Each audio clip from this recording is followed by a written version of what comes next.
As a tropical storm, Laura caused major floods and killed at least 13 people in Haiti and the Dominican Republic. And that was before its wind speeds reached hurricane levels.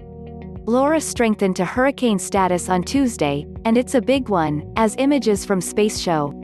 NASA astronaut and former Navy SEAL Chris Cassidy captured his bird's-eye view of the storm on camera from the International Space Station, 240 miles above Earth's surface.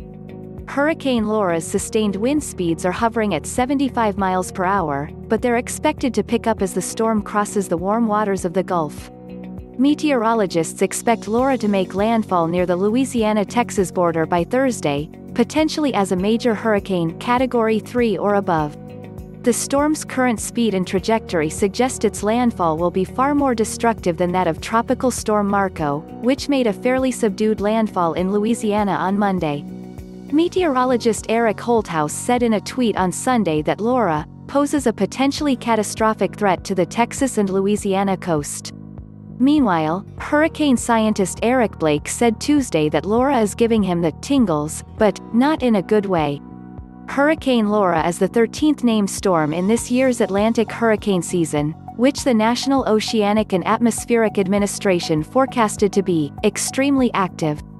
Hurricane Laura churns in the Gulf of Mexico, August 25, 2020. NOAA goes east, and indeed it is.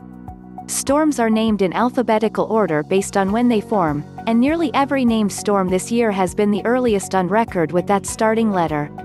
For instance, a typical I storm forms around October 4th. But this year, Tropical Storm Isaias, which became a hurricane, came more than 2 months before that, on July 29th.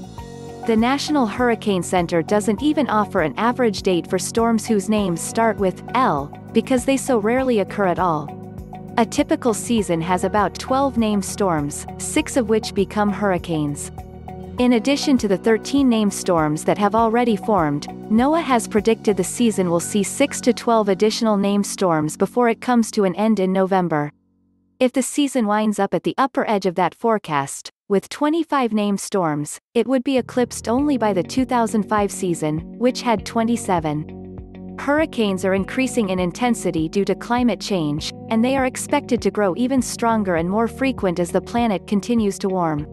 Because hurricanes use warm water as fuel, they have more to feed on as ocean temperatures rise. Research from NOAA shows that each new decade over the last 40 years has brought an 8% increase in the chance that a storm turns into a major hurricane. Climate change is also making storms slower and wetter. Over the past 70 years, the speed of hurricanes and tropical storms has slowed about 10% on average, according to a 2018 study.